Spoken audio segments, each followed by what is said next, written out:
Hey YouTube, Leaf Station 4 here with my second prediction for Deadliest Warrior Season 3. Today I will be covering Joan of Arc and William the Conqueror. For those of you that don't know, Joan of Arc is a female and William the Conqueror is not, so that could play a big role in the overall outcome of the episode. Just keep that in mind as we're doing these. Alright, so for short range we have the arming sword against the long sword. Now the arming sword, Joan has the arming sword and William has the long sword. Alright, so Joan's arming sword weighs about 2.5 pounds. It has a length of 36 inches. And it is a double-edged straight blade. Alright, so, it's just like most swords. William the Conqueror's sword is a long sword. It weighs 3.3 pounds. It has a length of 41 to 47 inches. And it is also a double-edged straight blade. Now, for short range, I'm going to give the edge to William because his sword is heavier, it is longer, and I think in the hands of a man it could do a lot more damage than Joan's could. So, let's get on to medium range here.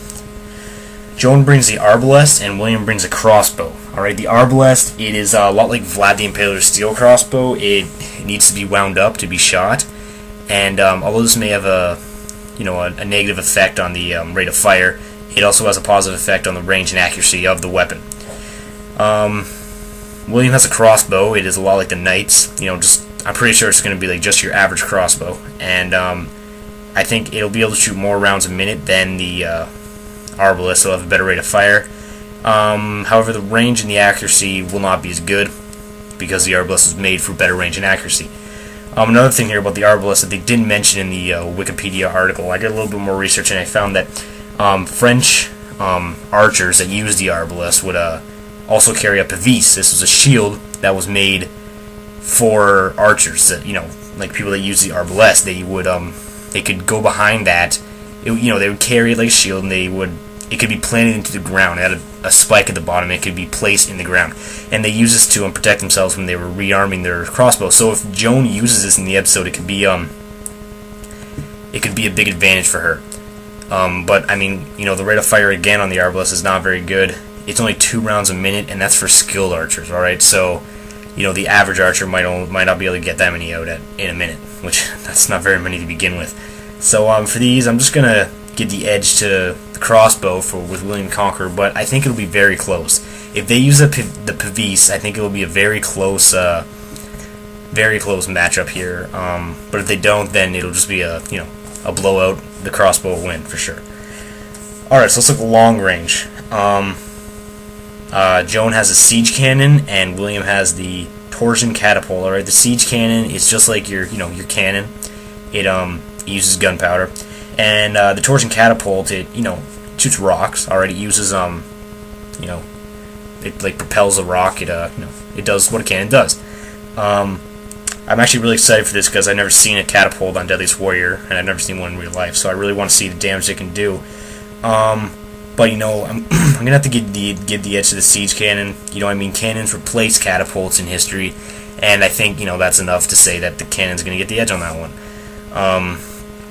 The catapult, I think it'll still be good. I think it won't be really close, but it won't be a big difference either. So yeah, so the edge it's gonna go to the cannon, obviously.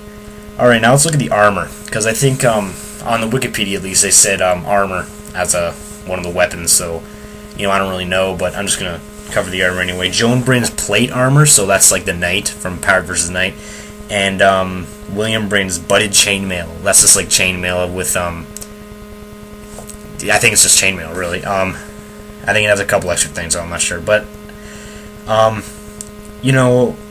the plate armor, it's a lot more protective, as we know with the knight, than the chainmail. But we have to look again at the fact that Joan is a woman, alright? And, that much armor on her could really weigh her down. I mean, it weighed down the knight. We saw that a lot, but the knight, it was a full-grown man.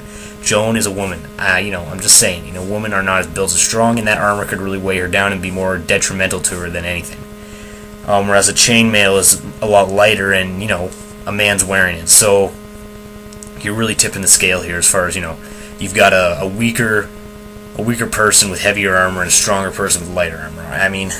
But I'm going to give the edge to the plate armor just because it's more protective. But I'm still going to say that in the end it could be more detrimental towards Joan because she's a woman. Plate armor, it was really heavy, and who knows, there could be chainmail underneath that. And although it may be more protective, I'm sure William could just slow her down, or William could just, tire her out, slow her down, and that'd be that. She would be done from the armor. So let's recap here. For short range, William got the edge for his longsword. For medium range, William got the edge for his crossbow. For long range, Joan got the edge for her siege cannon. And for armor, Joan got the edge for her plate armor. Those are my predictions for the weapons. I'm not going to give you my prediction yet for, the actual overall prediction until I cover the X Factor. So I think this one will be pretty close, so don't underestimate Joan just because she's a girl.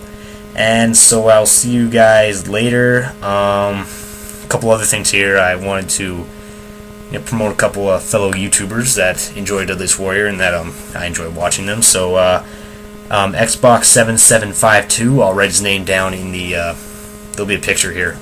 There probably is right now. And Blue Team TV, I'll do the same thing. So yeah, there you guys. There you go, and see you later, and bye.